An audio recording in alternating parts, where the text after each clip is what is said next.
La jungla estaba en silencio a la primera luz del alba, ese tipo de silencio que se instala solo después de una noche de violencia. A lo largo de la ribera, un joven infante de marina se detuvo junto a los cuerpos inmóviles del enemigo. Sus uniformes colgaban sueltos de hombros estrechos. Sus rostros, demacrados y huecos, parecían más los de chicos exhaustos que los de soldados curtidos. En ese momento comprendió algo para lo que no lo habían entrenado. Los hombres con los que luchaba eran mucho más pequeños, mucho más débiles de lo que cualquier informe había sugerido. Esta era la guerra del Pacífico tal como existía más allá de los mapas y las flechas. Un lugar donde los cuerpos contaban la verdad mucho antes que los informes. Donde los infantes de marina estadounidenses cargaban fusiles, equipo y el peso de un tipo nuevo de guerra, mientras los soldados japoneses padecían bajo cargas que sus líneas de suministro, ya fallidas, ya no podían sostener. La pregunta que atormentó a muchos de los que combatieron allí era simple pero profundamente humana. ¿Cómo podían estos hombres, ya desgastados por el hambre y la enfermedad, seguir luchando con una determinación tan implacable? ¿Y qué revela su sufrimiento sobre las fuerzas reales que deciden la vida y la muerte en la Segunda Guerra Mundial? Para entender la respuesta debemos volver al principio, a la isla donde estas verdades comenzaron a aflorar. Cuando la Guerra del Pacífico pasó a su primera ofensiva estadounidense real, el mundo presenciaba un concurso de imperios. Pero para los hombres que desembarcaron en Guadalcanal en agosto de 1942, no era la geopolítica lo que llenaba sus pensamientos. Era el peso de sus mochilas, el calor que ascendía de la arena y la incertidumbre de lo que aguardaba más allá del borde del bosque. Para muchos infantes de marina estadounidenses, aquel fue su primer encuentro con la realidad brutal e íntima del combate terrestre en la Segunda Guerra Mundial. Llegaron a la playa armados de confianza, entrenamiento y la expectativa de enfrentarse a un enemigo bien equipado que construía un aeródromo que amenazaba la línea de vida hacia Australia. Los soldados japoneses en la isla trabajaban bajo un conjunto diferente de presiones. Sus órdenes eran claras: asegurar el aeródromo, mantener la isla y evitar que los americanos ganaran un punto de apoyo. Sin embargo, su posición dependía de líneas de suministro frágiles, ya estiradas a lo largo de vastas distancias oceánicas. Lo que en un mapa parecía un enfrentamiento directo era, en realidad, una inminente prueba de logística militar que ninguna de las dos partes entendía del todo en ese momento. El reconocimiento estadounidense sugería defensas formidables, pero el desembarco inicial apenas encontró resistencia. Los soldados japoneses se habían retirado hacia el interior, dejando atrás equipo, herramientas y posiciones a medio terminar. Los infantes de marina pronto comprendieron la importancia estratégica de la pista de aterrizaje, renombrándola Henderson Field en honor a un aviador caído. Por primera vez en la Guerra del Pacífico, la iniciativa había cambiado de manos. Pero la quietud de esas primeras horas no duraría. Tras el anochecer, la jungla cambió. Susurros recorrían el aire húmedo. Patrullas divisaron sombras moviéndose justo más allá del perímetro. Los soldados japoneses preparaban su contraataque con una determinación que desmentía su condición física. Muchos ya habían soportado semanas con raciones limitadas. Sus cuerpos se estaban reduciendo antes incluso de que los americanos llegaran. Los primeros signos de una lucha que definiría gran parte del combate en la Guerra del Pacífico. La batalla del río Tenaru, el 21 de agosto, reveló la verdad con brutal claridad. El asalto del coronel Ichiki vino en oleadas disciplinadas, una carga temeraria a través de una barra de arena directamente hacia el fuego de las ametralladoras marinas. A distancia, los atacantes parecían cualquier fuerza combativa determinada. Pero cuando amaneció y el humo se disipó, los infantes de marina vieron la realidad de cerca.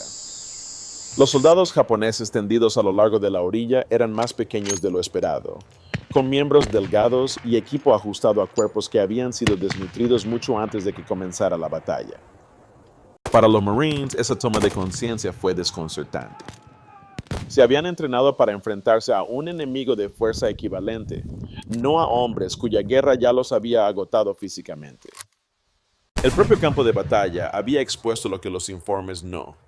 La guerra entre dos naciones se convertiría también en una guerra entre dos sistemas logísticos, uno capaz de sostener a sus combatientes, el otro luchando por mantenerlos con vida. Guadalcanal fue solo el primer capítulo. Pero en sus días iniciales, el contraste en la condición física entre los infantes de marina estadounidenses y los soldados japoneses empezó a moldear cada enfrentamiento posterior. Y a medida que las provisiones se agotaban aún más, la lucha por la isla se convirtió en un sombrío anticipo de las penurias que aguardaban en futuros campos de batalla a lo largo del Pacífico. Las batallas que siguieron a Guadalcanal se desarrollaron como una progresión sombría a través de las islas de la Guerra del Pacífico, cada campaña revelando nuevas capas de la lucha entre resistencia y agotamiento. Para los infantes de marina estadounidenses, cada desembarco trajo nuevas penurias. Para los soldados japoneses que defendían esas islas, cada nueva batalla fue otro paso más hacia un abismo logístico que definiría su destino mucho antes que las balas. Tarawa, en noviembre de 1943, fue la primera vez que muchos Marines se enfrentaron a defensores que aún no estaban debilitados por el hambre. Los soldados japoneses allí estaban bien abastecidos, bien atrincherados y decididos a sostener su terreno hasta el último hombre. Sus búnkeres estaban tallados en coral. Sus nidos de ametralladoras fueron diseñados con letal precisión. En esas 76 horas de sangre y fuego, los infantes de marina estadounidenses descubrieron una verdad aleccionadora. Cuando los soldados japoneses tenían comida, agua y munición, estaban entre los oponentes más formidables de la Segunda Guerra Mundial. Tarawa demostró que la diferencia en el tamaño físico no era una medida del espíritu combativo, era una medida de las líneas de suministro. Pero Tarawa fue la excepción. A medida que la Guerra del Pacífico avanzó hacia el oeste, las ventajas de la logística militar estadounidense se hicieron más nítidas, mientras que las rutas de suministro japonesas se volvieron más delgadas y desesperadas. Cuando los Marines asaltaron Peleliu en septiembre de 1944, el contraste era inconfundible. La guarnición del coronel Nakagawa luchó desde una red de cuevas y crestas que convirtieron la isla en una fortaleza natural. Sin embargo, dentro de esas cuevas, los soldados japoneses menguaban tanto en número como en fuerza física. El calor era asfixiante. El agua escaseaba. Las raciones se redujeron a fracciones de lo que un hombre en combate necesitaba. Los Marines estadounidenses que avanzaban por Bloody Nose Ridge a veces encontraban cuerpos tan leves que 2 hombres podían cargar lo que deberían haber cargado 4. Los huesos se marcaban con fuerza bajo la piel. Fusiles yacían junto a manos demasiado delgadas para sostenerlos con seguridad. Eugene Sledge escribió sobre esas escenas con una claridad que aún incomoda a los lectores décadas después. Entendió que el enemigo no se desmoronaba por falta de resolución. Se desmoronaba porque sus cuerpos habían sido famélicos por el mismo sistema que debía sostenerlos. Los soldados japoneses siguieron luchando, no porque fueran físicamente capaces, sino porque el deber lo exigía y la rendición era impensable. En Iwo Jima la guerra adoptó otra forma más. Los defensores japoneses habían pasado meses excavando un mundo subterráneo adaptado a sus marcos más pequeños. Los túneles tenían alturas que se ajustaban cómodamente a los soldados japoneses, pero obligaban a muchos infantes de marina a agacharse o arrastrarse. En esos espacios, la ventaja de tamaño que ayudaba a los Marines en el combate abierto se convirtió en una desventaja. Los estadounidenses se adaptaron con rapidez, sellando entradas, empleando lanzallamas y colapsando túneles para evitar combates cuerpo a cuerpo, donde la movilidad pasaba a depender de los defensores. Este periodo de la Guerra del Pacífico mostró todo el espectro de la resistencia humana. En algunas batallas, los soldados japoneses combatieron con la fuerza de hombres bien alimentados, defendiendo posiciones que parecían fortalezas. En otras, lo hicieron con cuerpos consumidos por la desnutrición y la enfermedad. Los infantes de marina estadounidenses vieron ambas caras del enemigo y entendieron que cada una revelaba algo más profundo sobre la guerra. La victoria no estaba determinada solo por el coraje o el poder de fuego, sino por la maquinaria invisible de la logística que mantenía a un ejército vivo mientras otro se desvanecía lentamente. A medida que la guerra del Pacífico avanzaba hacia el perímetro defensivo de Japón, el campo de batalla se desplazó de choques de maniobra a pruebas sombrías de supervivencia humana. Lo que había comenzado como un concurso de ejércitos se convirtió, a finales de 1944 y en 1945, en un enfrentamiento entre cuerpos llevados más allá de su punto de ruptura y la implacable lógica de la logística militar. En ninguna parte esto fue más evidente que en las islas, donde los soldados japoneses lucharon mucho tiempo después de que su fuerza comenzara a fallar. La espiral descendente solía comenzar en silencio. Una ración reducida aquí. Una escasez de agua allá. Pero, con las semanas, esas carencias se acumularon hasta convertirse en una lenta descomposición física. Soldados japoneses que una vez pesaron más de 55 kilos, 120 libras, se redujeron a 45, luego a 40 kilos, y menos aún. Sus músculos se debilitaron. Sus articulaciones se hincharon. Algunos desarrollaron beriberi, una deficiencia vitamínica que robaba la capacidad de caminar. Otros sufrieron enfermedades implacables provocadas por sistemas inmunitarios demasiado agotados para defenderlos. No fueron casos aislados. A lo largo de la Guerra del Pacífico, unidades enteras menguaban tanto en tamaño como en capacidad. En Cape Gloucester, los infantes de marina estadounidenses que escoltaban prisioneros notaron lo frágiles que se habían vuelto sus cautivos. Hombres que una vez se entrenaron rigurosamente, ahora luchaban por poner un pie delante del otro. Lesiones cutáneas marcaban sus brazos y piernas. Sus ojos miraban al frente con la vacuidad exhausta de soldados que habían montado guardia demasiado tiempo sin combustible que los sostuviera. La enfermedad, la desnutrición y la fatiga les habían quitado más de lo que cualquier fusil podría haberles arrebatado. La desnutrición reformuló el curso mismo del combate. Los soldados japoneses aún podían disparar desde posiciones preparadas, pero ya no podían mover ametralladoras pesadas, reubicar morteros ni transportar munición a través de terrenos enlodados. No podían evacuar a sus heridos. No podían contraatacar con fuerza. Incluso en el combate cuerpo a cuerpo, donde la doctrina japonesa se apoyaba en la agresión y la habilidad con la bayoneta, su fuerza menguada significaba que Marines estadounidenses más grandes y bien alimentados a menudo los dominaban en segundos. La tragedia no estaba en su coraje, sino en su incapacidad física para igualar lo que su entrenamiento exigía.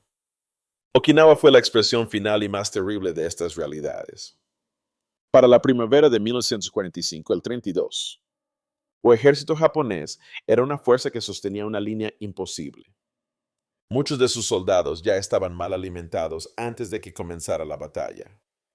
Una vez que las fuerzas estadounidenses sellaron la isla, el reabastecimiento se volvió casi inexistente.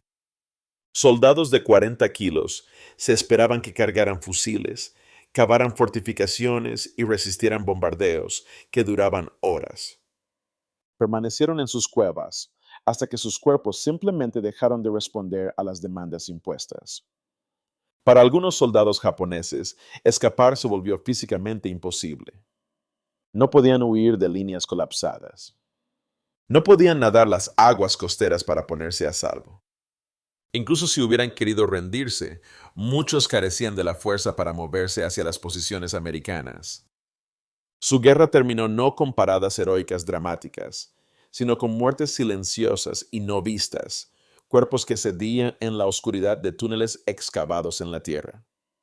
Cuando cesó el combate, quedó claro que la logística militar había entregado un veredicto tan decisivo como cualquier maniobra en el campo de batalla. Los americanos podían alimentar, abastecer y evacuar a sus tropas. Los japoneses no. El contraste reconfiguró los capítulos finales de la Segunda Guerra Mundial y dejó un legado tallado en los mismos cuerpos de los hombres que la combatieron. Para los infantes de marina que pelearon a lo largo de las cadenas de islas, la guerra no se recordó como un triunfo de la fuerza sobre la debilidad, sino como una lección sobre lo que sostiene a un ejército durante los meses más oscuros de una campaña. Vieron de primera mano que el coraje existía en ambos bandos.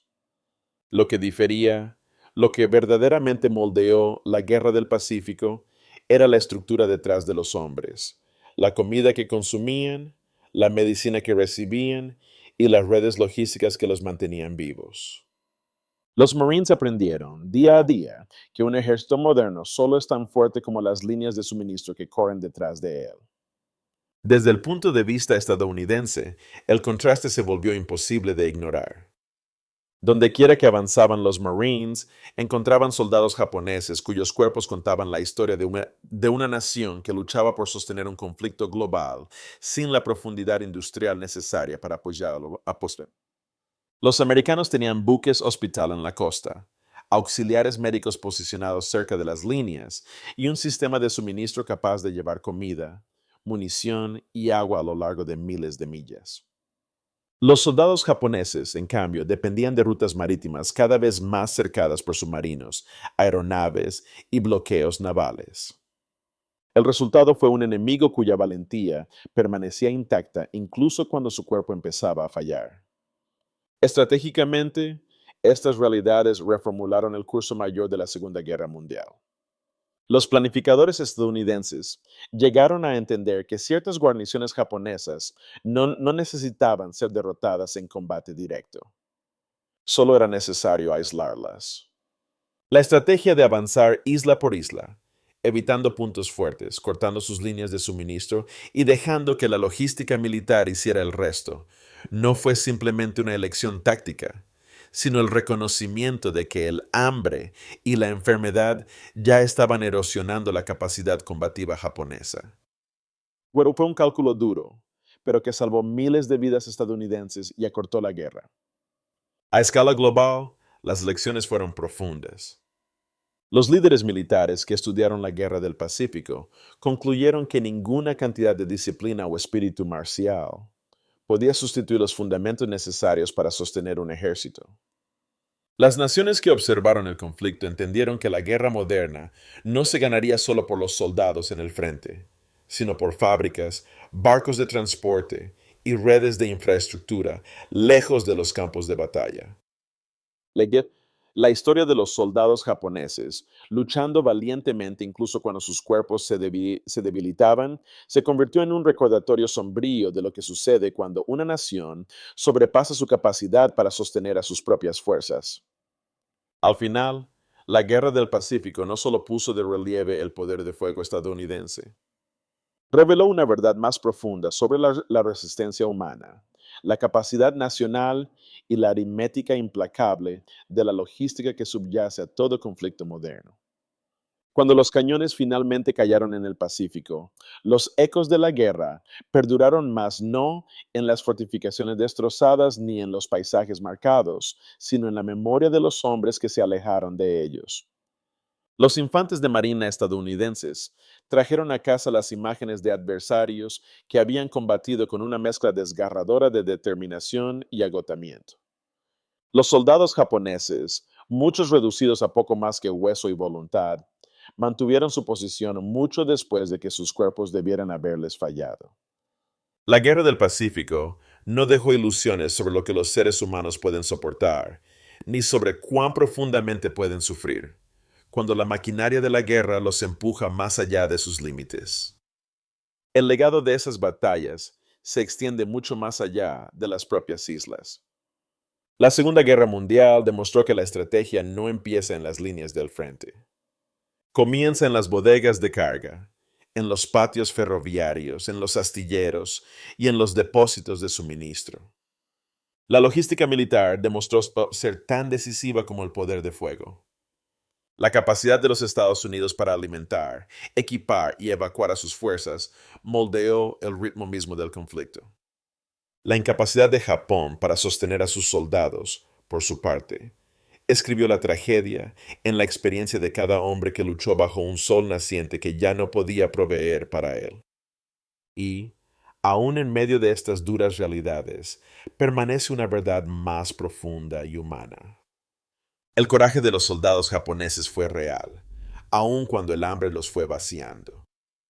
La firme determinación de los infantes de marina estadounidenses fue real, aun cuando se enfrentaron a un enemigo que se negaba a rendirse.